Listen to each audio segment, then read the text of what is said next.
Let's go. Let's go. Let's go. Let's go.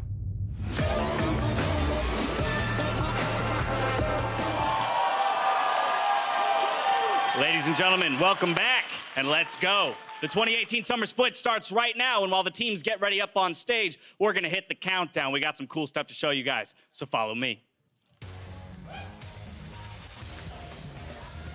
Now, of course, since we have no new teams this season, we decided to switch things up with the studio itself. And so I'm going to be picking up Mark and Jat. We're going to check out the new digs to unveil our brand new State Farm analyst desk. Here he is, my boy. You got a new ride. Yeah, I appreciate it. I heard there's a lot more space. They upped your salary? Yeah, well, I spent all of it on the scooter. Of course, naturally. Well, here we are, ladies and gentlemen, the State Farm Analyst Studio. We've upgraded from a desk. Here you see, of course, the interview area where Avali will be grilling unsuspecting pros, and Jat will, of course, be napping in his spare time. Is it comfy? It's good to know. And, of course, we've got new technical capabilities. Avali, of course, showing our new telestration to bring top-notch analysis. Does this ruin the shot if I walk like this? It absolutely ruins the shot, but thank you. And then, of course, our home base. We've got beautiful champion team tiles and this huge back wall. And hey, what's up, guys? How's it going? Kobe, this is our space. Welcome to my brand new desk. Seriously, you couldn't let us have the spotlight for like 5 seconds? This is my space now. The three of us spent like 2 months building this studio, and you got to come in and act like you own it. Well, now that I'm here, might as well have some fun. Now that you're here, we're just going to deal with it, ladies and gentlemen. Well, without further delay, welcome to the NA LCS Countdown, where for 30 minutes we shepherd you through the new meta and reason through roster moves until the timer reaches 0. And we jump into Champion Select. I'm James Patterson here with Mark Zimmerman, Joshua Jatleesman, and that guy. Kobe. Yeah, Kobe. That would be his name. How's it going? You guys ready for some craziness? I am so ready. The new meta and everything that's going on, plus the space, plus ramping up You say the new worlds. meta. Define the meta, please. It's kind of, still figuring it out. All right, everyone's there. I wish you the best of luck with that. Now, with the new space also comes the vast possibilities of summer and our new Summer Split foldy sheet. Now counting for a new meta, add in the new faces to the league and multiply that by the number of picks in week 1 of league so far, and we have 14 million possible outcomes. Only one, or NA wins Worlds. What are the percentages on that? So you're saying there's a chance? There is a chance, Kobe. I'll tell you that much. Mr. Dash, I don't feel so good. Kobe. I don't want to go. No, Kobe, it's okay. No, we got no. What? What, Kobe? Day 1, we lose a caster? Kobe! Yes! What do we do? He's gone! I didn't want the desk back that bad, and now the shot's all wonky. What did Kobe do? We're unbalanced. Oh, my goodness. We're going to have to bring in some reserves for later today. Now, we're in the end game now, so let's take a look at what our schedule is for today, presented by Jersey Mike Subs. Now, the day starts with a finals rematch between 100 Thieves and Team Liquid, and then TSM and CLG hope to start their split on a high note by taking down their storied rival. Followed by Clutch Gaming versus C9, where Doublelift and Afromu will be joined by Kobe, of course, if he's still around, for the NA LCS Lounge on Riot Games 2. Plus, 2 more games before we close out the day. And if you're looking for a sub above during our games, visit a Jersey Mike's near you and order online at jerseymikes.com. And be sure to check in later in the split for ways to earn in-game rewards like Hextech chest, skins, and RP when you order online.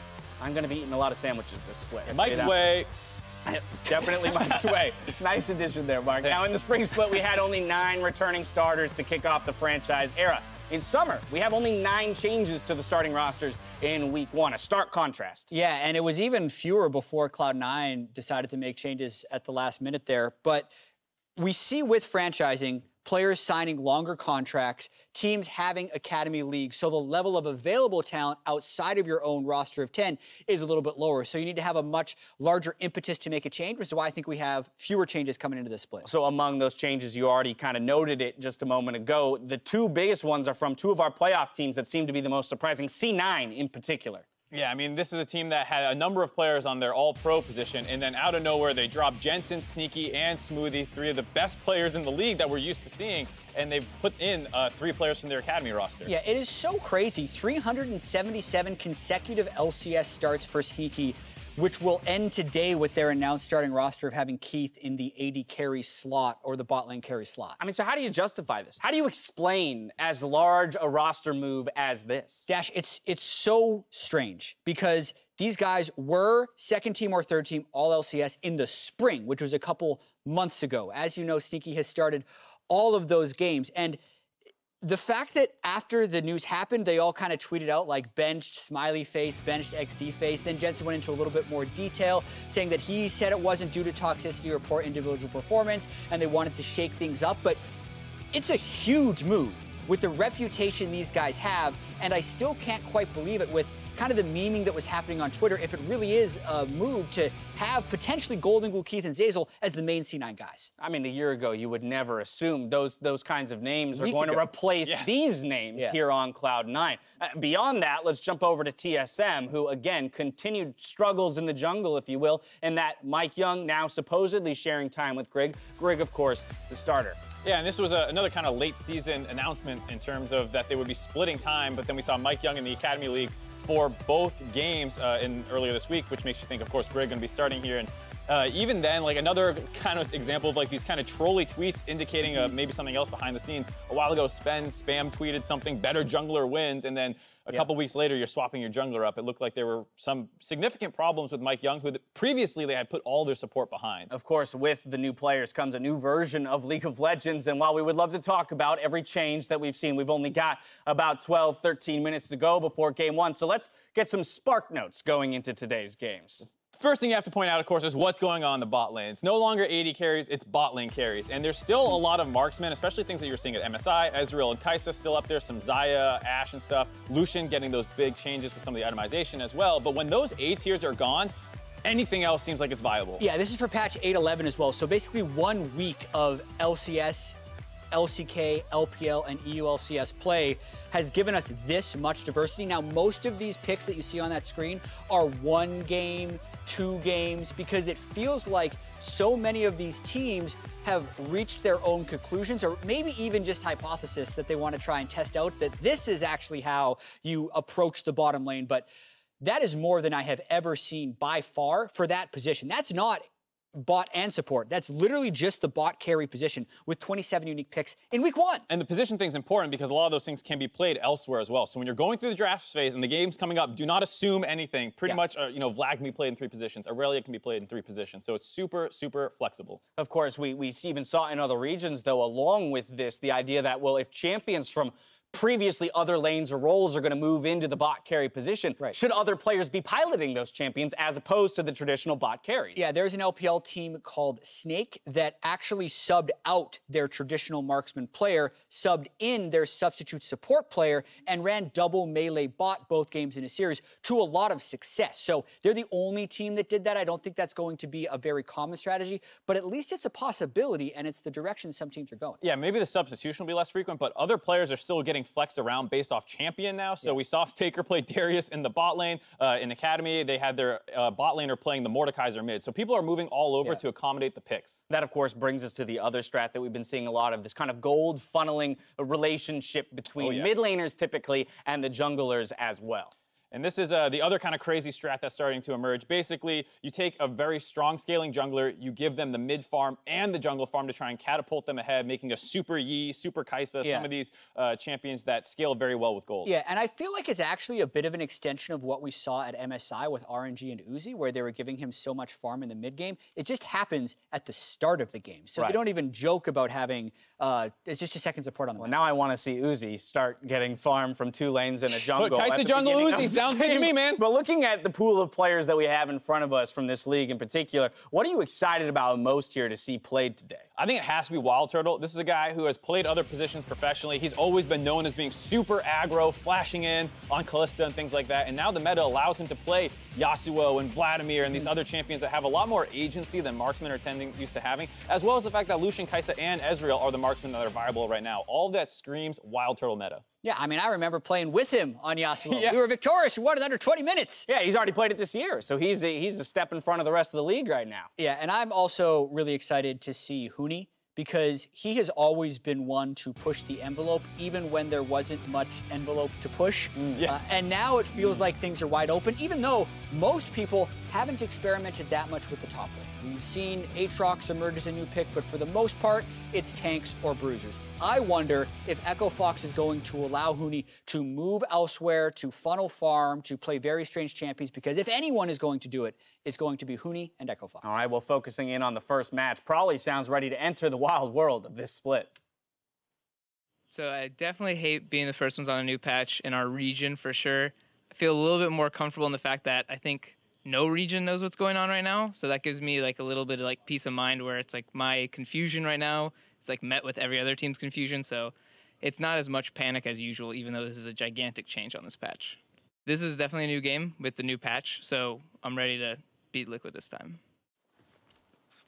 I mean, coaches are typically pushed into the spotlight when it comes to meta shifts, and unfortunately for both Kane and Probably, they're the first two to hit the stage in time to decipher this meta. Yeah, and you hear him there saying he doesn't like being the first team on a new patch, but at this point, like, everything is so broken open, and everyone seems to have their own understanding of the meta. It doesn't feel like you're going to show something that other people haven't seen yet, or if they haven't seen it yet, it's because no one else is doing it. And I think it is an opportunity to really show your superiority and your ability to analyze a non-standard game. This is no longer a form of mimicry, it's a form of creation by yourself. And another thing that it tests is teams' relationships with each other and levels of authority, because when there is no game to point to say, oh yeah, very clearly, Ezreal is a top 3 AD carry. You got one guy saying Brand's great, the other guy says you should play Jace. How do you come to an agreement, and how are you okay with the decision? So the healthier teams with the better structures are going to succeed more in this environment. And I have a question for you. How do you analyze that?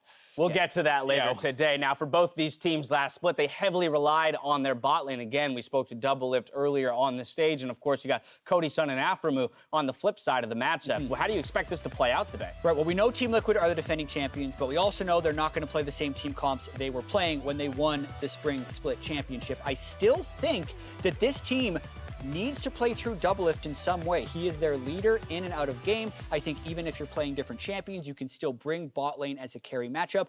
Doublelift has been playing pro for 7 years before AD carry and support were the standard, and he's tweeted out in support of this change that could maybe refresh him. So I want to see how they approach this. The flip side, 100 Thieves also played through their bot lane a lot, but it was Cody Sun more in mid to late game situations where Afro and Meteos would get a bunch of kills around him. He would get the gold from it, and then he would carry late game. You don't reach late game anymore in this meta, or so it seems. So they'll have to find a new way to integrate him into this. In their loss to Team Liquid in the finals, they did get a lot of kills in the early game. So maybe despite the fact that Cody Sun's their main carry threat, they do seem to have the ability to find kills in the early game and hopefully snowball. Yeah, and anecdotally, even though we've seen 27 unique picks in the bottom lane carry role, most picks have been Lucian and Kai'Sa and Ezreal. And I think the majority, actually, of games are still with some of those non-crit scaling marksman bottom lanes. So you don't have to change if you don't want to. Marksman can win. In fact, they still absolutely. do win. Most of the time. Now, Avali caught up with Team Liquid's coach to discuss how his team will approach their first game. Thanks, guys. Just got finished speaking with Coach Kane about what he thinks we're going to be seeing in professional play.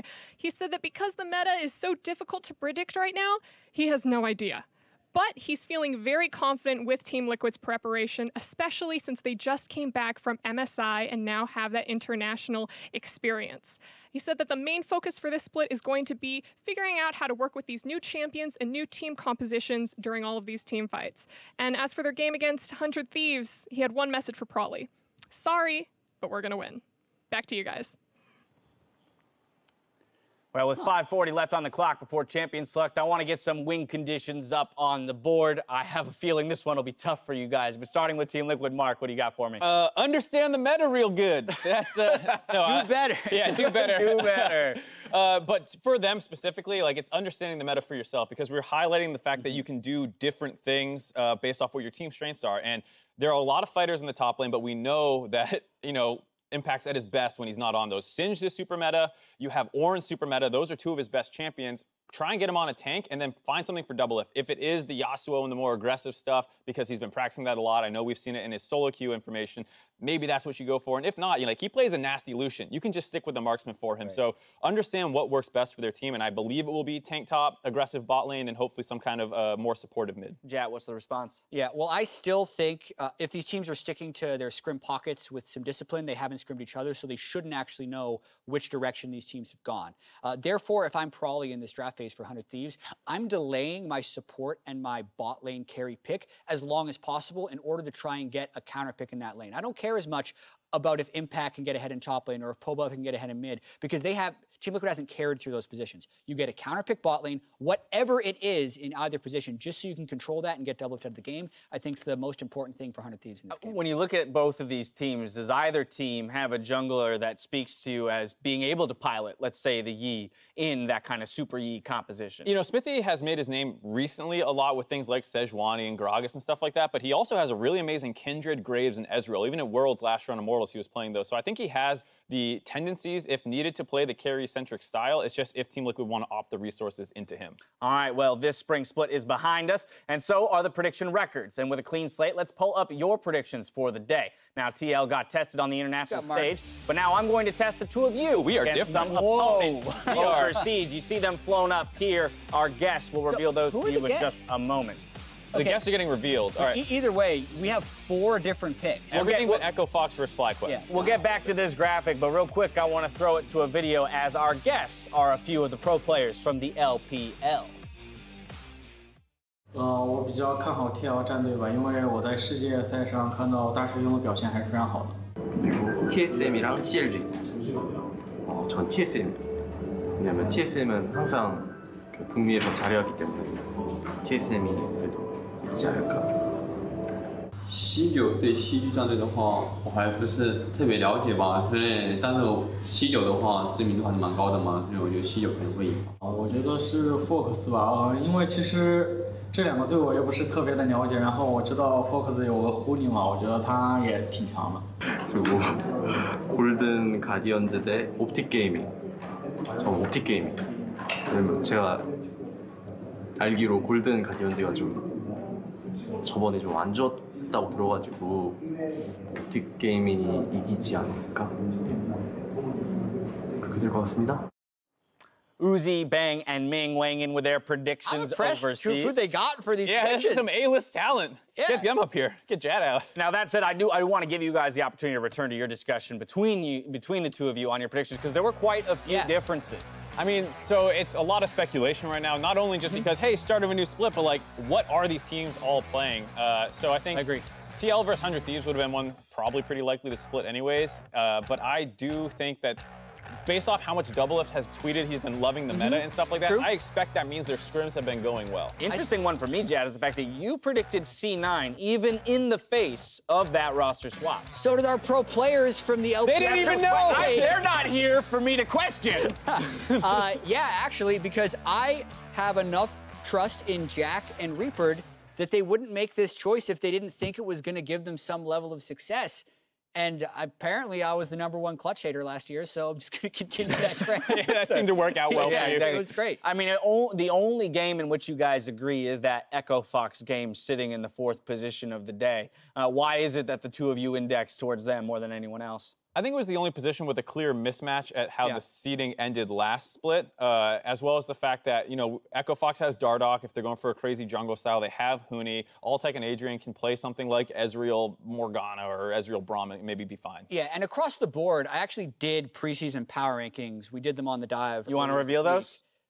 Do you have them? No, I don't. All of my picks actually correspond to those power rankings that I did. Okay. Most matchups were like 2 versus 3 or 9 versus 10, so it's a very volatile day. All right, well, there you have it. Before we get to that game 4, we got to get through games 1 through 3. So to toss it out to the casters, let's get into the summer split. Thank you very much, Dash. Welcome, everyone, to the start of the 2018 Summer Split. My name is David Freak Turley, and my meta-rocking pick coming in today is Isaac Azael Cummings-Bentley as a co-caster. Well, in your normal position. First pick? Yeah, absolutely. There you go. 100% first I'm pick. happy. There you go. Not even banned just yet. It's beautiful stuff right here. 8.11 is the patch of the day. If you are watching the NA LCS countdown, we do expect a fair bit of non-typical bot lane picks, maybe a little bit of a dash of a Super Yi or Super Karthus in the mid or jungle position. It's going to be a lot of fun as we get ourselves into Champion Select to see the defending champions, Team Liquid. We'll start off with a win against the runners-up 100 Thieves. Let's go. It's going to be a good one. I'm so excited to see what we are going to get from these teams because, yes, we have seen LCK. Yes, we have seen the EU LCS and the LPL and these leagues around the world, but we don't know what the interpretation of the meta has been in the NA LCS, and it has been very different in between these leagues. When you look at the LCK, the prevalence of these non-standard, non-marksman bottom lanes is much higher than that of, say, the LPL, where they're running still almost exclusively marksman and still consider that to be the strongest. And, I'm of the opinion that both strategies can work depending upon which you are better at. There are still some very, very strong marksmen. Lucian, I think, is kind of the king in the bot lane, but you still have Ezreal, Draven, I think Kog'Maw, Ashe, even Varus and things like this, Kaisa, that can be very powerful. So going to be pretty excited to see what these guys are going to go with. Doublelift definitely strikes me as someone who would be wanting to stick more to marksman. He's literally never played a non-marksman in his career as that bot lane position. Right, yeah. But this, if there was a time to kind of buck that trend, this would be it. This would be it. So here we go. First pick for Team Liquid. What do they think not only is most important for them, but what read do they have of what 100 Thieves wants to draft? Because if, of course, the pick isn't contested, you can wait a little while to pick that one up. Rakan, the first hover, and Ole, almost definitely, that is likely to not be a flex, Rakan, the first one of the game. And Zyra is still fairly popular as well, another marksman that I didn't actually answer, but a lot of the picks that have been super high priority are things like Aurelia, because they can go in multiple lanes. Even the jungle basically can be played almost every role. Camille has been hugely popular as a flex pick there too.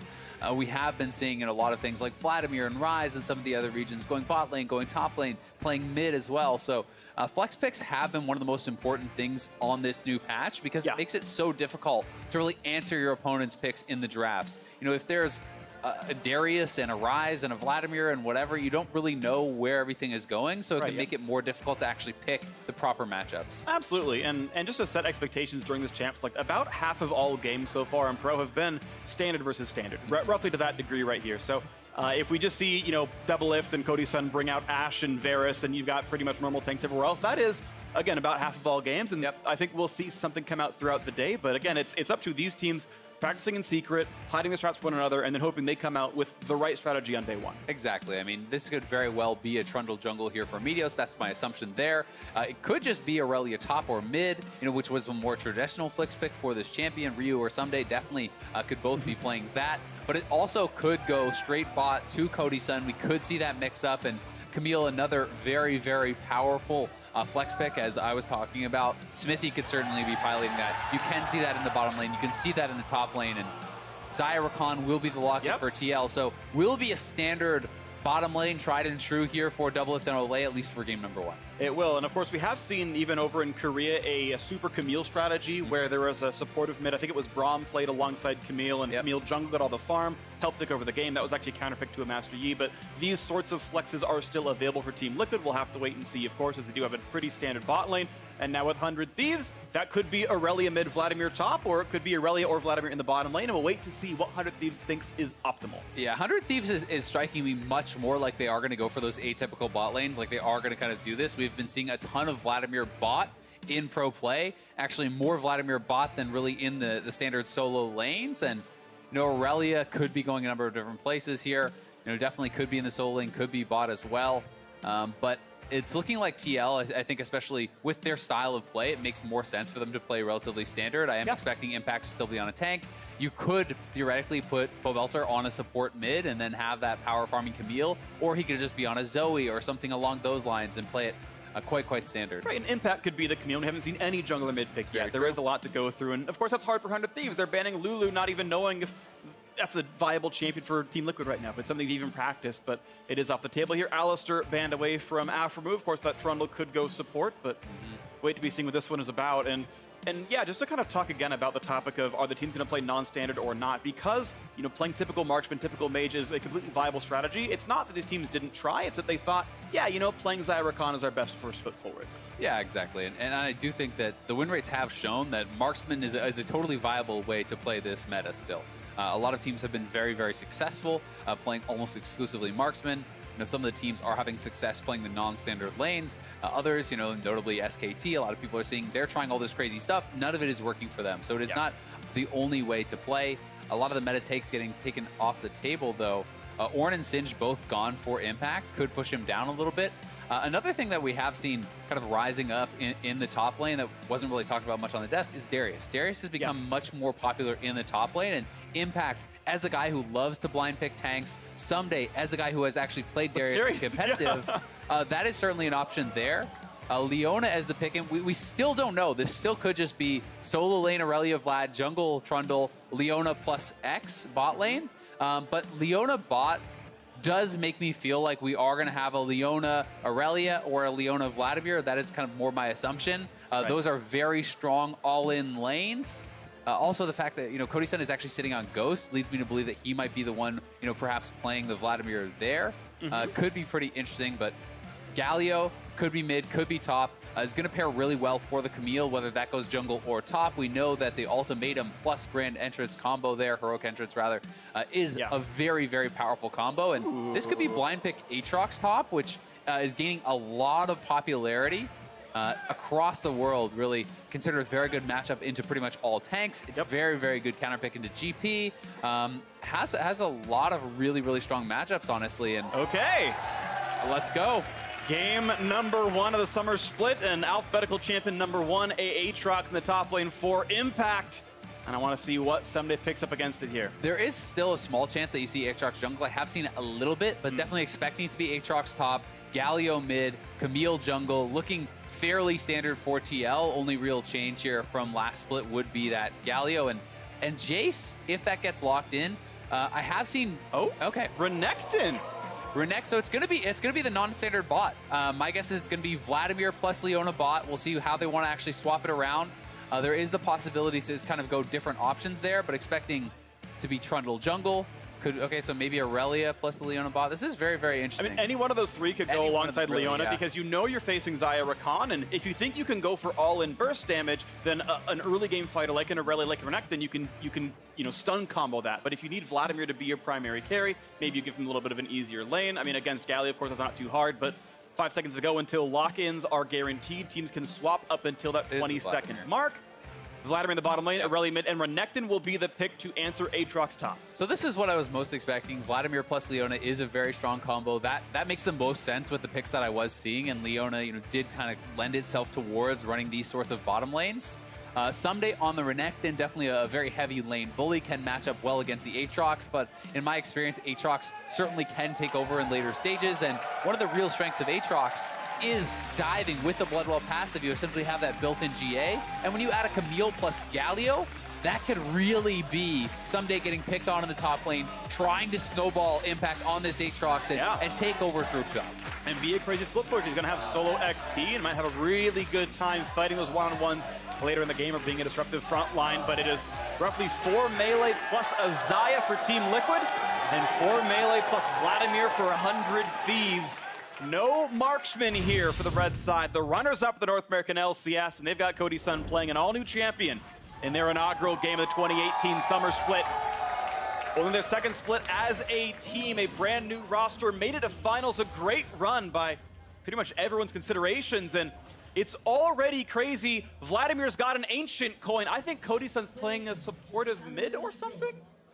It's definitely possible that he's going to roll swap, but I have also just seen Vladimir straight up actually just go coin and, share farm and do some wacky things there. Okay, I've missed that then. But yeah, we'll have to find out. I'm still expecting, especially with the cleanse, that it is going to be Ryu mid and just kind of this coin bot Vladimir. It's instead of something like a Doran shield or whatever, and if you're not actually feeling that you are pressured early on, it can give you a little bit of an income boost. Haven't seen it a lot, but I have seen it a little. And this is going to be a very exciting first game. One of the things I will say is that when you are running a marksman into these kind of atypical bot lanes, things like the Vladimir and Leona, if the Vladimir and Leona start to really fall behind, it can be much more difficult for them to actually come back into the game because you start to get pushed in, you start to get poked out. It can be difficult to actually keep up and farm, and if you can't all in with these sorts of comps, like this is, I mean, it's not, Vladimir is not a melee champion, but it's 4 melees and essentially, another diver. Yeah.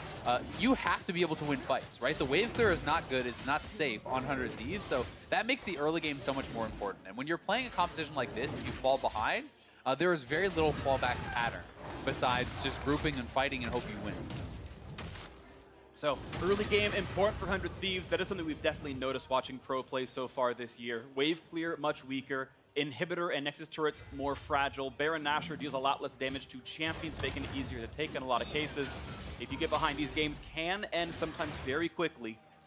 Gotta watch for this early game pathing. Meteos, of course, we've got the new buffed up Scuttle Crabs as well, with a lot more XP and gold, roughly equivalent to a red or blue buff kill. And looks like neither one's gonna be contested as the Camille's going to the one on the top side of the map. That's something Olay is going to have to actually be very careful about. Really playing against Vladimir in the early stages, almost all of his kind of threat, as we're going to see them go in. Yeah, pretty good damage there. He's always going to die right away! Level 1 double if an Olay get a kill already. I mean, that is a squishy Vladimir. He did not start the Doran shield, so he has no HP from his starting item there. No defensive stats whatsoever. They do not back off at level 2. Combo is landed, and he's just gone.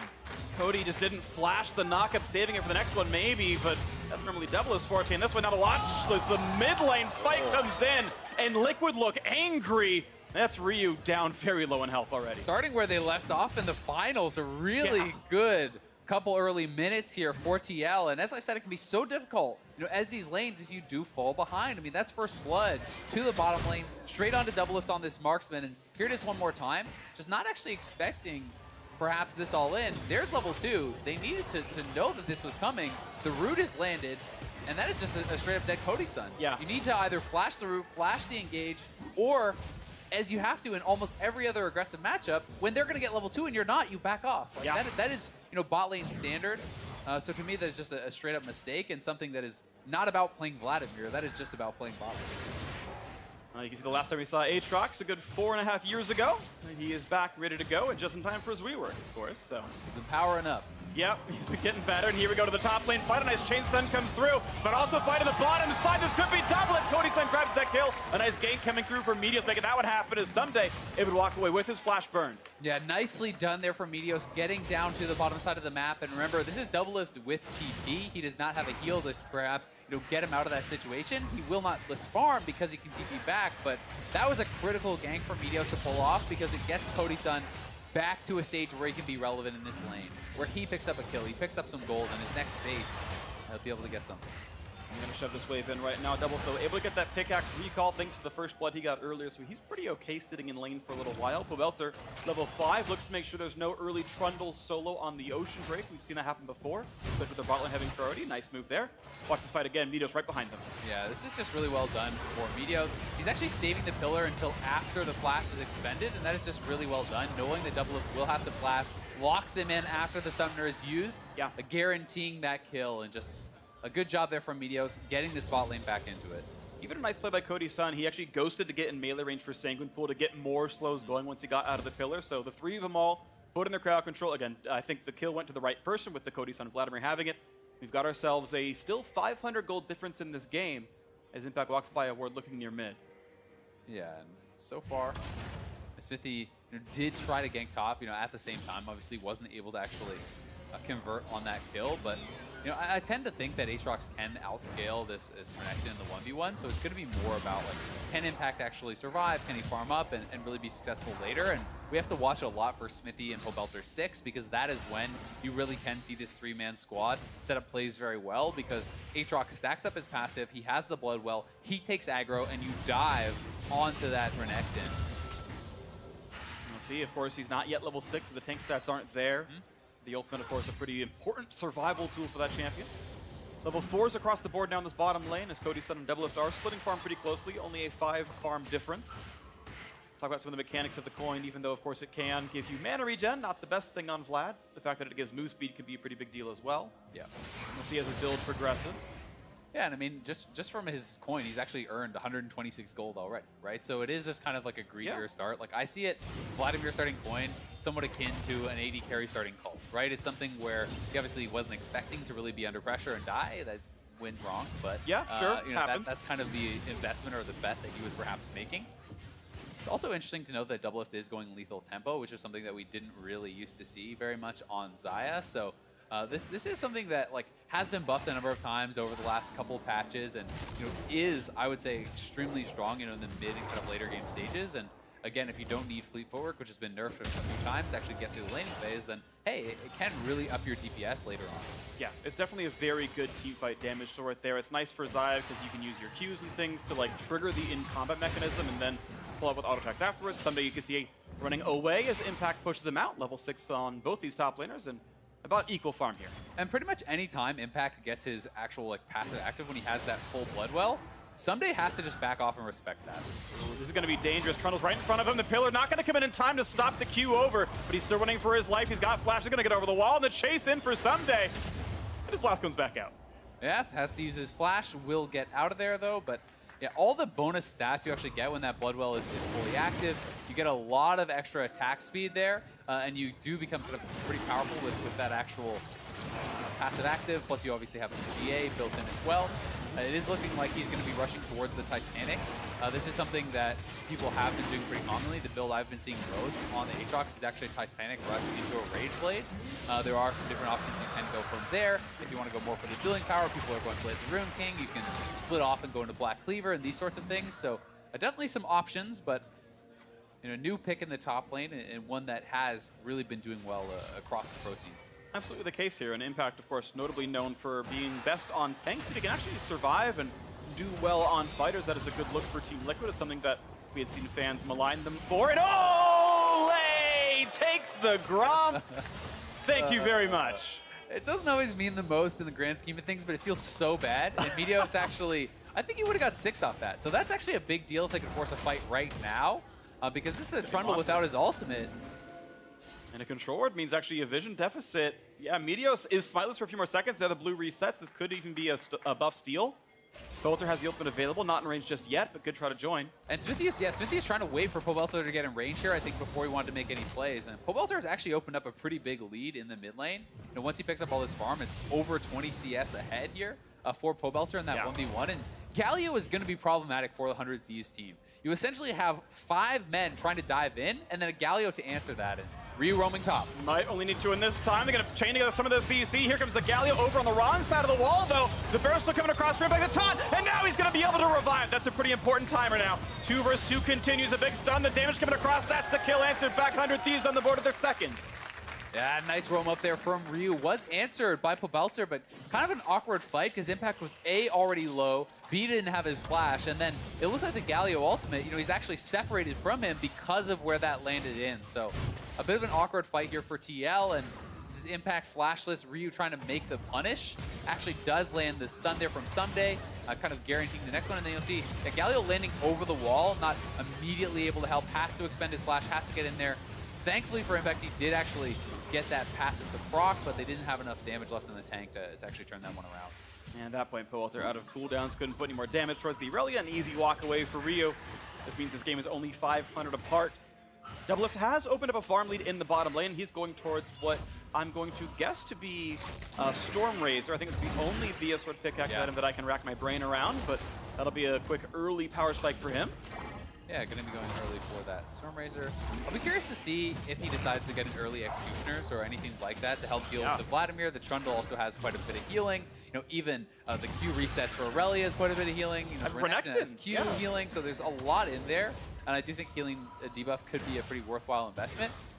Cody's son here, wondering if he is going for a straight death cap rush or if it is actually, I can't even think of the name because no one buys it, but the one that has all the charges. Yeah, no, I actually started seeing it a lot on the Vladimir pickups when Shirelia's got changed to cost more. They started going over towards a Spellbinder's Orb. Spellbinder's Orb. It's a bunch of ability power. It's a bunch of movement speed. Probably the rush. And an active move speed. It's basically, new Shirelia's, but it does the same things for Vladimir. That's my expectation here. I don't think Death Cap Rush is mathematically that great. Yeah, I don't think so either. And they're going to try to return to the top side here 3v1 for Impact, and he's just going to get pushed off. I mean, he can't actually approach this. Yeah, he's sitting around. He can see all of them, and this is going to be, there. First turret should be going to 100 Thieves. If it doesn't get stopped too much, nope, that is going over, and it will give local gold to Meteos. If it doesn't die too fast, it actually gets aggroed back, and okay, Someday's going to walk over, take the swipe, and there we go, 650 gold, top lane advantage Someday, and that was just in time as the bot lane now goes to the engage, a chain stun coming down, and Ole had no chance to do anything. Ole just got deleted there, but Smithy roaming down to the bottom side, and that was so critical to get the top lane turret because the bottom lane here for TL was so very close to knocking down their own. Really nice Rift Herald take from Meteos. It does actually pay pretty big dividends, and then you see that burst combo really paying off in the bottom side. Like when you look at the Thunderlord's proc there, on top of Aftershock damage coming out, the Ignite coming through, the ultimate powered Q, like there's a tremendous amount of burst down on Ole, and We're going to see him go a bit more of a tanky build to try to deal with that, looking like he's moving towards an Aegis, perhaps an early Locket. Here it is one more time from Olay, but stun into the ultimate from Leona, the actual Thunderlord proc coming out there, plus the Aftershock damage. Like, that is a lot of burst all at once, and he's going to have to tank up a bit. You can see the double is expecting that also. Rushing an early QSS does not want to be a victim of the same thing. Yeah, that's actually pretty threatening right there. He's going to deal with a lot of chain crowd control, and of course, Alfred did not have to burn even Flash to make that happen, so he can go for a Flash Q to pretty much guarantee a combo if he's ever in that range. We're both going to go over to Expedia this game. Now 1,000 lead for 100 Thieves. Top lane, though, is where a lot of that gold is right now. Individually, he's up a sizable amount because of first turret. 800 right there onto that one. Bot lane turret, though, likely to fall to Doublelift and Olay as they come down with the minion wave. Yeah, they will knock down this turret. The Galio even threatening the roam. Smithy in the area there as well. Smithy has been farming up pretty heavily and hasn't really been able to get involved in too much just yet, though. Really one kind of gank around the top side that didn't pan out. One threaten on the blue buff that didn't pan out. But I want to start seeing TL use this Camille ultimate plus the Galio ultimate. That is such a core component of their composition, especially with the Rakan backing that up. Like, you have such powerful engage that you want to be pulling the trigger on that pretty much every time it's up and trying to look for picks, trying to look for kills in these pickoffs. See if they can find that. Of course, one of the nerfs to Galio over the last several months was a heavily increased cooldown on the ultimate. Of course, it is available right now. He's got the access to use the tools, but if 100 Thieves can force bad engages, it's kind of off the map for a long time every once in a while. No CDR yet in the build. You can see him going for Rod of Ages first, so it is going to be that full extended cooldown at the time being. It's still only level 10 on this Galio. 100 Thieves collecting around this bottom river right now. Control Ward in there as well means they can start going for this Mountain Drake potentially. Also going to be interesting to see where Pobelter actually goes with his build from here. Last time we kind of saw a Galio in competitive play, it was mostly full AP that people were going, but I tend to think that in a game like this, you already have enough damage. You have Aatrox, Camille, you have the Xayah. All you need to do is survive and peel, and for that, maybe a tanky CDR build would make more sense. Absolutely could be right here as the Drake is going down to about 1,500 HP. Ole goes in, the team's going for the art engage. Can this fight work well? Galio's on top of it all. Giant top of the Dragon goes over to 100 Thieves. Now Summoner's in the front line. First kill comes over to Impact. That's a 1-for-0 for Team Liquid. Now the re-engage as Impact runs away. He can revive if he needs to, but the Aurelia kill in the mid laner is a 1-for-1. So a 4v4 in the team, but Xmithy far away from his team, far from the base, still being chased down. Can the Trundle do it? Someday Will Exacted finds his first kill of the game, and the retreat now for Team Liquid. They lost an extra one in the fight, and the Drake still over 100 Thieves. Advantage of the red team. And nicely done there by 100 Thieves. The TPs come in, they are able to come out on top, and the engage was not really that well timed out for TL. It didn't feel like they had the damage in place to actually follow up on that Rakan ultimate coming through, and Doublelift's still sitting on his ult. They're actually looking for a pick on Someday. Find the knockup. He's got an Empower Q. Ignite is on as well. Someday going to try to find the backline, deal some damage to Doublelift. He gets close. Forces the ult out, but Doublelift able to get the kill with the support. Yeah, that early Black Cleaver, and now it's the roam coming down here from 100 Thieves. Ryu is looking. He is behind this bottom lane. I think Doublelift's days are numbered. 300 health, no root available. Flashes the Q. The slow's going to be on the stun's going to land, but there's not any follow-through left available. And here's Galio looking to buy a bit of time, but a quick cleanse gets the Aurelia out of the fight. A nice try, a trade of flashes. Ridiculously close there for Doublelift. Nice flash. Barely able to get away from Ryu, who expended both of his summoners to try to pick up that kill on the back end of the fight. And this is a very, very close one. And we do have the Spellbinder actually complete now for Cody Stun, so he's on his first power spike. And here's the fight one more time. We'll see the engage from Olay. He is looking, goes in, but the damage is not there yet. And that's why I feel that this was kind of a mistimed engage. As Doublelift arrives, essentially, the combo has already been expended. That is already down. Aatrox is just joining after all those cooldowns have already been spent. You really want to make sure, with this TL comp, that they are perfectly bursting someone out in that CC chain, and when they don't, these bruisers, these early powerful champions from 100 Thieves are able to find a lot of kills. This fight kind of gets split up, and that's where these compositions, I think, really, really shine, because you have an Aurelia dueling on one side, a Renekton dueling on the other side, and no one really able to kind of focus fire and control them down.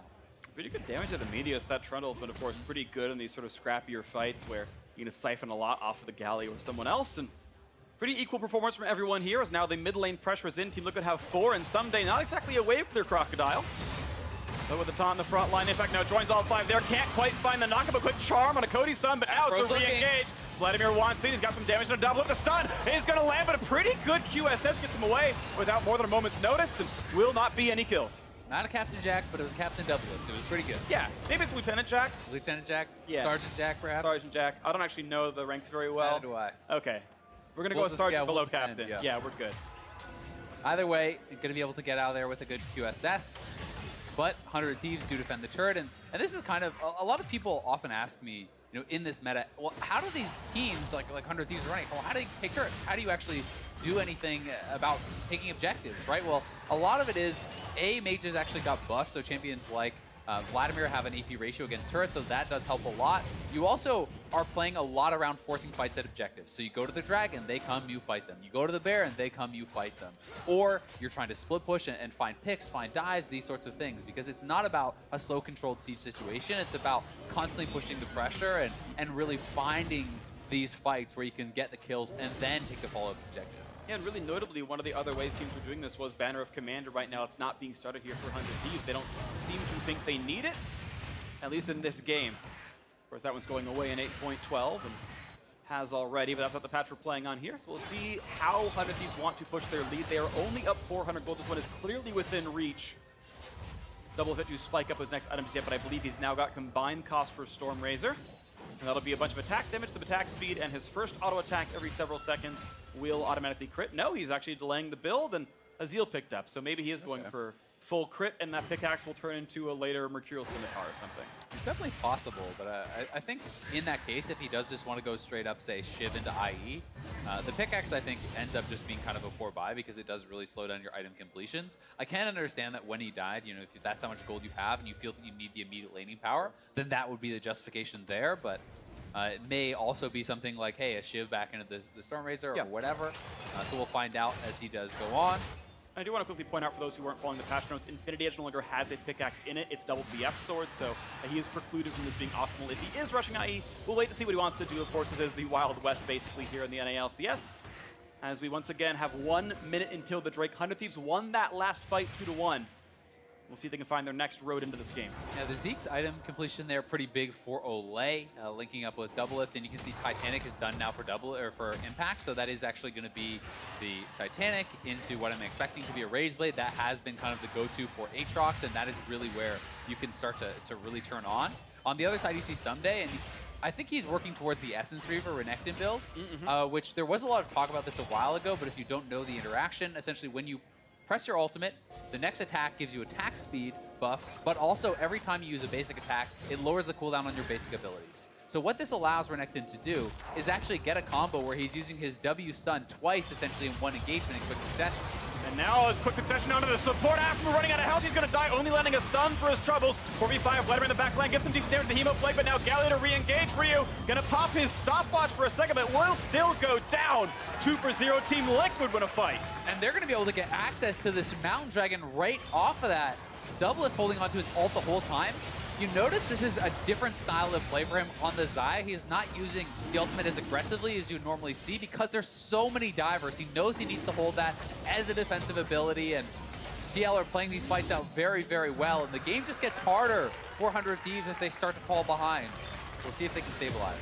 Drake goes down, mid lane Outer gonna fall as well. Liquid once again, the pendulum swings back in their favor. The lead, about 1,500. They try to steal away the blue buff. Sunday's smiteless. Smithy has it, grabs another objective to steal.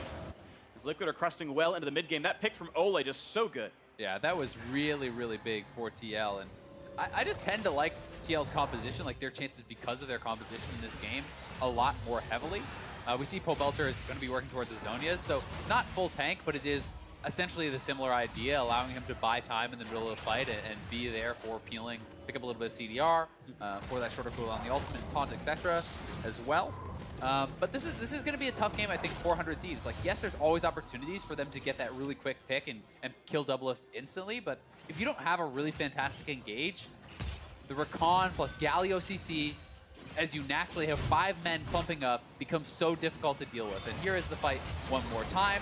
This is onto Afram, who is a very, very tanky guy. They take him down. Olay is able to find a lot of good CC there, and then the Galio ultimate still was saved, kind of used defensively. That just means Meteos and Someday cannot re-enter the fight. The rest of the members cannot actually come in, or they're going to get locked down.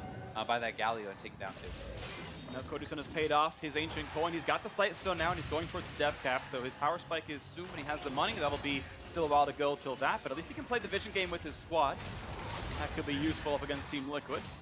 Yeah, I mean, it's a rapid fire first for double lift. I think this makes sense, again, along the lines of how he's playing the game. You know, getting the extra range allows you to kind of more safely play some of the fights, get some hits in here and there, have the extra safety, and he is playing it very defensively, right? He's always holding on to his ultimate to use defensively. He wants to stay on the outside of the fight and wait until these guys have no more cooldowns before entering.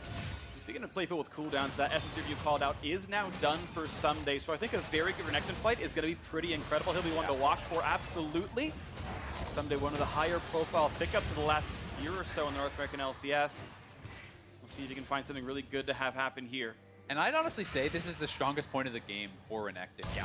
You could argue that he's still very, very powerful on 3 items, maybe with a Titanic Hydra, but I would say this is as good as it gets for Someday. He is very high level. The Rage Blade has not been completed for his lane opponent Impact, so if they could find a team fight now around the Triforce for Aurelia, the 2-item power spike here for Someday, Death Cap coming in for Cody-san, and these sorts of things, that is really going to be their best shot at having a really strong team fight and kind of taking down the game, because as it scales further and further in, it gets tough. He does have flash though, so the pillar comes in. He's not going to burn that just yet. He's going to Zhonya's the ultimate, and here comes the rest of the team though. This is a bit of a 2v4 as the rest of the team comes across. A slow knock-up. Here comes the rest of the squad as Xfinity joins in. There's the jump in for Galio as well. They found the taunt, and they're going to get that isolated kill. One comes down as Meteos falls into the back line. Is Someday, but he cannot find the target. Knocked in the air, shut down yet again. A 2-for-0 for Liquid.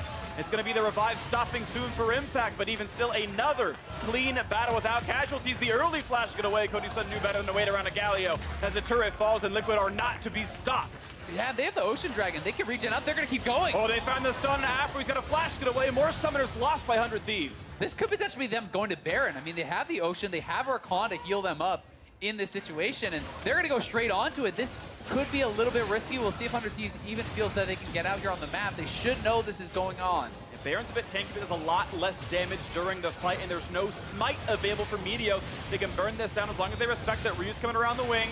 And here we go with 30,000 or 3,000 health left onto the Baron. Pope goes in for the double top. The knockups are there. That's one. Looking for the second. They're going to get it all. And the team is going to be routed. 100 Thieves off the map, and Team Liquid gets 7 straight kills in a Baron. They get everything, winning the team fight, cleaning up 3 more kills afterwards, taking the Baron, and this is probably an insurmountable lead. And this is Pobelter delaying with that Zhonya's, being able to buy the time, immuning the ultimate from Ryu, and then Impact goes straight in, stacking up that passive very quickly, hits all his spells, procs his W, pops the ultimate. The whole team is coming in. Watch this flank from Double. It's kind of funny.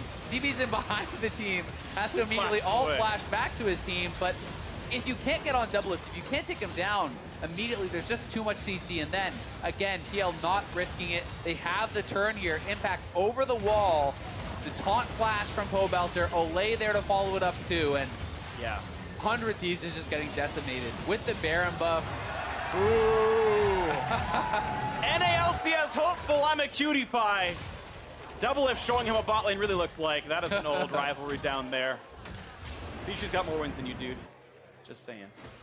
But this is Liquid. The 1v1 on stage after. Yeah, that'll be after the fact. That's the real MVP trophy. Yeah, we'll do that one end of the show. But yeah, Liquid on a sizable 6,000 gold lead, and Baron buff still on for 2 minutes and change, and thunk. The Cannon is still shooting down in the mid lane. Pobelter having a pretty good time side leading against Someday as well. Yeah, I think everyone on TL is going to be having a good time at this point in the game. It's going to be so hard for 100 Thieves to really find something. You know, all these item completions are coming through, and here comes Impact. Yeah, 2v1, no fair. Someday pops his stopwatch, but he's in the middle of the people. A nice stun comes across. Will they find a good re-engage here, 100 Thieves? They maybe find something to do in the fight as the health bars get lower. Impact, the blood well's running out, gets stopped, has to revive. Is there going to be a good re-engage? A nice flash away. Now a taunt on Vladimir. Cody-san still wants to find the back line. Ole and Pope would be okay targets, but now the re-engage is maybe going to find a 2-man slow. Look for the next little bit. Not going to find the engage just yet. This will be a small disengage. It's Ryu and Double now joining the fight as well. Once again, they go on Smithy. Pops his own stopwatch. Here comes Zola in the back line, finds a knockup on second charm. Galio into the mix as well. First kill gonna come around as Afmu is gone. 5v4 in the battle, a second kill, a third. Finally one straight back on an impact, but does it even matter? The shutdowns going through for a couple. This fight getting a little bit closer. Kodi-san trying to join in, and he makes it a 1 versus 2. Both are a little bit low, and Doublelift running out of health a little as well. And not a bad defense for 100 Thieves, but they still lost more in the fight. Yeah, they can continue pushing. Pobelter is just going to TP back. They're going to take at least an inhibitor here. Doublelift took the mid lane tier 2 before he came, and this should be at least one inhib going down. Potentially they could go for an inhibitor turret mid as well, but that may be a bit greedy as respawns are coming out. Leona is up, but 10 seconds. Anyone who else deals off. damage. Inhibitor itself will go down, and there is the run backwards. Another great fight for Liquid. 100 Thieves, you saw they had something in them. Ooh, actually nice by Pobelter, able to almost grab mid. He will disengage and likely not be caught. Yeah, TL kind of botching the dive there on the top lane tier 2. I mean, this was almost all of Pobelter and Impact's health was gone to that turret, right? He actually lost his passive as well, but as Doublelift comes up, he had the IE completion. They know they can look for the re-engage, and they're really just waiting for the AD carry to get up here. Once Doublelift arrives, you see Olay looking on the side. He's going to go straight in, finds a couple, locking them up, and Doublelift just does so much damage at this point of the game. Unless you can take down the Xayah, you cannot win the team fight as 100 Thieves, and they're unable to do so. We see now in the picture-in-picture as that fight rounds down on the back end of this one. Team Liquid still maintain map control. Another Drake picked up their second mountain here. Stacking all the objectives, Drake's pretty easily on this. And as the reset comes in, there is the damage champions that last fight. As you mentioned, Doublelift finally coming online. Infinity Edge now done for him as well, so he is going for that crit build after all. Yep, and he bought a Mercurial and a Hextreaker on top of that. I mean, he is ridiculously strong now. It's getting harder and harder to actually burst him down. He's going to have his flash available, his ultimate available, and his QSS for this next fight. Yep. Which is going to make it so tricky for 100 Thieves to get in. And this mid lane turret is an auto or two away from going down. As the siege maybe continues, we'll see how good the wave clears for 100 Thieves. Only one ranged champion, but Baron buff is gone. But all they really need to do is wait for Impact to push in this bottom lane, wait for the super minions to push in top, and that's going to start to pull 100 Thieves apart. That's going to start to open up these opportunities for Doublelift to walk forward with his rapid fire and get in a hit here or there.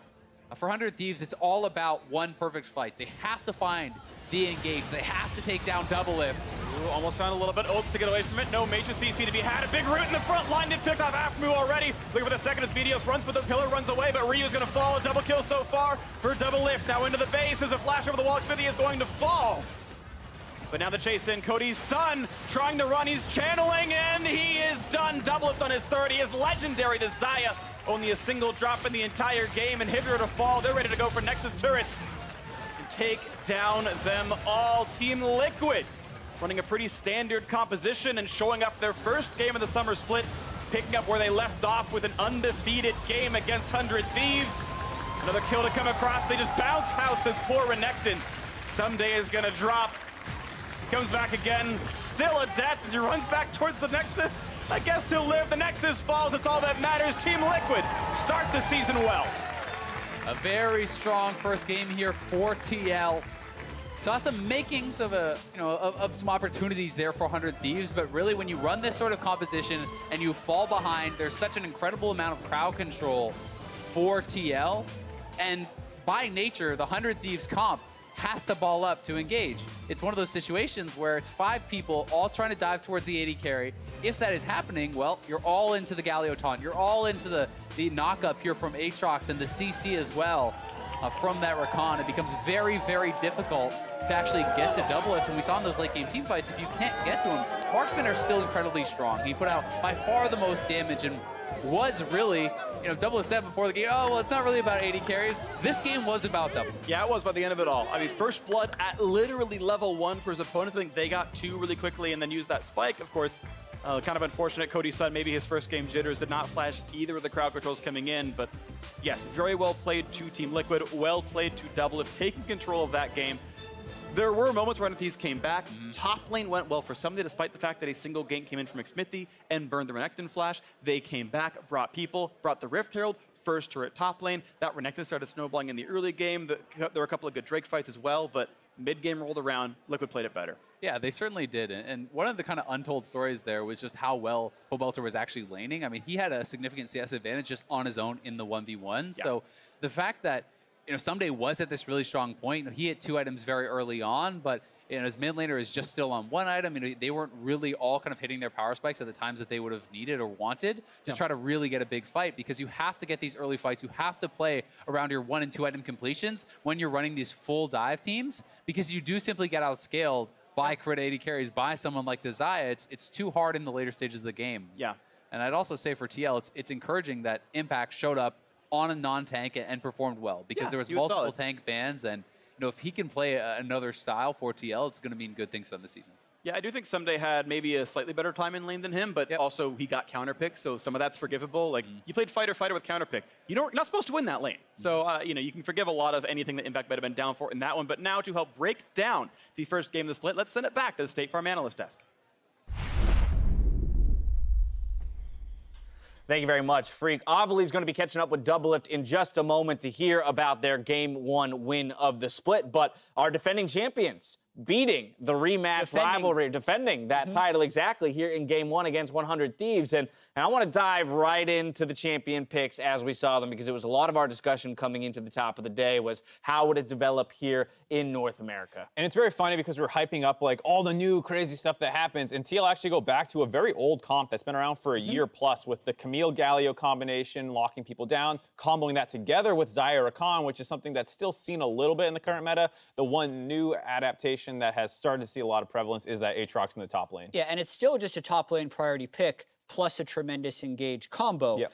And this is a game that I feel like challenged a little bit about how well you can play your champion, right? How comfortable can you be on these picks? Because I actually think from a theory perspective, I like 100 Thieves draft because the Camille Galio specifically is used to pick off squishy damage dealers, get rid of the tools and the cannons in the back of the team composition with his unstoppable engage, and then winning the fight. But you look at 100 Thieves team comp, and there's actually no one that makes perfect sense to dive onto, but therefore, Team Liquid just has to play better, right? They were always the ones finding the initiations. I did not think like 100 Thieves was particularly good at Aurelia or Vladimir and missed a lot of spells in team fights. And Team Liquid completely outplayed them. Yeah, the team fights to come, but I do want to talk about the laning phase and how these lanes interact, because once again, we've got a Vlad and a Leona against a Xayah Rakan. So traditional bot lane against new bot lane. Mark, break it down for us. So a lot of the... Oh, he's dead. I mean, this is not anything new. Like, a lot of people see all the crazy stuff happening, but it's the same stuff that's been in the game forever. You need to understand level 2 for the enemy team, back off. Everyone's been dying to Leona level 2 all-ins forever. It happens again here, but this time with Rakan. Yeah. But this is what it's supposed to do. And then now, once you're level 6 and 7,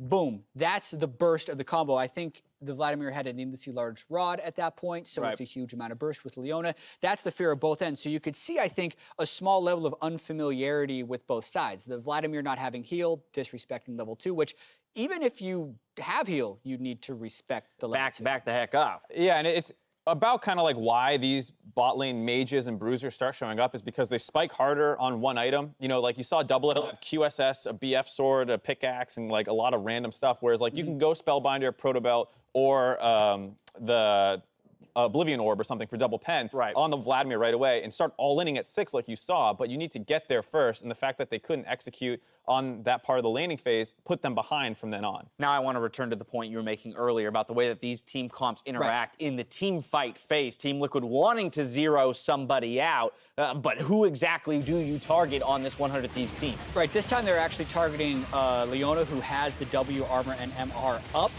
Then still able to proc Aftershock later in the fight. They spend so much time trying to chase after the Leona, but they forget about the rest of the fight and any of the actual 4 damage dealers that are on 100 Thieves. This is the type of fight that 100 Thieves would be much more okay with, where they actually are grouped at the start and can kind of dissuade the initiation or absorb it, so to speak, with some of their bruisers. But even in that fight, you see Someday missing his E over the wall. You see Cody's-son not necessarily playing it that cleanly. A little bit of misplay, whereas Team Liquid really played with comfort and I think proved that you still can do a lot of these things. 27,000 damage, 80 carry. It's like MSI. Yeah, exactly. I mean, even though the meta is basically broken open, like Vladimir, Irelia, Renekton, those are all way more quote-unquote meta that you see in international play in Korea and the LPL and things like that. But you can just play what you're good at right now, and that's kind of proven by Double If. You're like, let's just play Zyra. Like, we don't need to go anything crazy. This is still strong enough to win games, and I think that's what's super cool about the meta right now is you should play to your team's strengths, not just the meta. And the game just cresting that 30-minute mark, Jet. That's kind of where we finally saw the Xayah pick come to fruition. Once that Infinity Edge is completed, all of that true damage, all of a sudden you can eat through those 4 bruisers on the opposing team. And so by all means, 80 carries are marksmen are still alive in that position. And so then it does come down to a question of, if you're building a team comp, do you index towards a player's strengths on these specific types of champions? Yes. Or do you try, right? Or do you try and follow the meta of metas as decided by other regions? Yeah, it totally depends on the team, and it's not always about the team composition. I think, contrary to popular belief, you go back a year ago, the things that would make a champion useless or overpowered are actually things like 5 AD or 20 seconds on the cooldown of a spell. Right. Right? Like, how well you play a champion is so much more important than the 5 AD that is there. So I do think that crit carries generally turn on too late right now. Okay. So I think if you're perfect, you're going to be playing the Vladimirs. But Doublelift was playing the perfect Rakan. Cody Sun was not playing the perfect Vladimir. Doublelift was much better. There you have it. The defending champs pick up their first win of the split. To hear more about that game, let's send it over to Avli and Team Liquid's bot laner. Xayah. Thanks, guys. I'm here with Doublelift, and would you look at that? You moved from Travis Gafford's couch to mine. Congratulations on your congratulations on your victory. I'm gonna ask you questions about the game now, okay? This was actually kind of like a rematch for 100 Thieves against you guys, since this was the spring finals game. Were you expecting them to come in hot against you? I was like the meta is really wild right now. That's what everyone's talking about. So I was expecting them to come out swinging and really just show their like craziest strat, because this is like a rematch of the finals. You can tell it's crazy because Dash referenced let's bring it over to Team Liquid's bot laner, not AD carry. So it's like it's really nuts now. You can play pretty much anything in any role, like support mid laners, Faker's playing Taric, like previously tank junglers were, and then now they're switching and playing like Mastery and getting 200 CS in 10 minutes. So I think this match, like I didn't really know what to expect. I just knew like I was really confident in the bottom matchup. So it ended up doing pretty good. I got first blood at like 2 minutes. That was nice. Well, I spoke with Kane before the game, and he said that you guys felt prepared coming in, but that when it came to the meta and everything, he still didn't really know what to expect. So what's it like kind of preparing for these games? I don't think there's any way you can prepare for a team other than kind of looking at their solo queue, because it indicates like this is what they're investing some time into. And even then, it's like you can have players who invest a lot of time into stuff and they find out that it doesn't actually work out well in like scrims, or at the end of the week they're like, oh, you know what, that was like I played like 10 games of Heimerdinger, but like it's just not good, or it is good. So preparation wise, we just kind of focus on ourselves. I think like our team, we don't really care what the other teams are doing that much in the end. We just want to know like what works for our team, and what works for our team sometimes is just like having a bunch of CC champions and an AD carry, and sometimes it won't be that. So without asking you to reveal too many of your secrets, we did see you on the traditional bot lane champ, Xayah. Will we see you experiment with anything else in the bot lane in the future? Yeah, I've been super experimental with bot lane because I think it's really cool that you can be creative. And I'm still struggling to find like a way to be just like relevant in every game and just try to like have a really high game impact. But sometimes I'll stumble across something that I think is really cool, and then we put a lot of time into it as a team, and then my teammates give me feedback back and forth. So I think I'm ready to bust out some crazy stuff. And in the first game, we didn't have to, which was a really big relief. But in the next few games, I think you're gonna see some really insane stuff. Ooh, I'm excited. You guys actually only got a little bit of a break before the start of the summer split because you came back from MSI. So how was that entire experience, and what did you really learn from it? Well, yeah, the MSI experience was not what I expected. I came in, I was like, I'm gonna get stomped, and then I was really kind of fearful of that, and then I went on stage, and I guess just because I had such low expectations of myself, I was able to kind of like just playing at my usual level, and then I was surprised that like, oh, I guess my like usual level is good enough. And then I coming back to NA, I said something along the lines of like, oh, you know, I'm going from Uzi and Betty and Prey, world class like best AD carries in their region and stuff, to going back to playing against like Sneaky. But now even Sneaky's not here, so it's like now I'm just going back to playing against like Keith and Cody's son and players. I think you know, they're definitely strong for North America, but and you know their teams are super strong and well put together, but there's just a different level, I think. And I learned a lot from MSI, and I think I can definitely just like, I don't know. I'm not gonna say it's gonna be easy, but it's gonna be, you know, it's like my only real enemy is myself. What were your personal thoughts on the whole Cloud9 swapperoo? Wow. Wow, just wow. Yeah, just wow. Yeah, I mean, Golden Glue and Keith. Now, did you have, or do you have any kind of personal goals coming into this summer split, either for yourself or for the team? You've been here a while. Is MVP kind of on the horizon for you? Dude, everyone always says that every split. I never get it. It sucks. I just, whatever, dude. I gave up on MVP, and when Rush took it from me in season 5, like, are you serious? That was insane. Every time I think I'm playing super well, and then I don't get MVP, I'm just like, man, whatever. I like lose my interest in it. Okay, well, fingers crossed for you for the rest of the split, but congratulations again on your victory. And for everyone else, stick around, because after our quick commercial, we're going to see TSM take on CLG.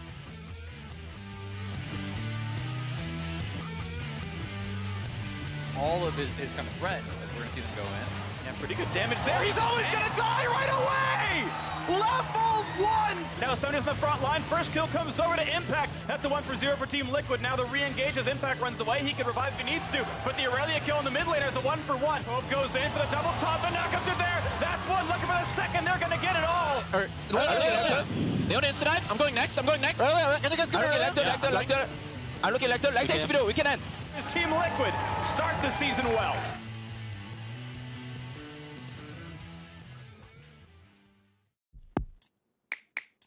Welcome back to Assist of the Week. On day 5 of MSI during Fnatic and Kingzone Dragon X, Hylissang caught Gorilla and Prey with his ultimate. This gave Fnatic a chance to go all in on the Frozen duo, which resulted in a 2-for-1 trade. With his life, the Ignite is ticking down. Here comes a heroic entrance, and Gorilla escapes with his life. Caps gets one! For 2! Oh, Caps' Yasuo is beautiful!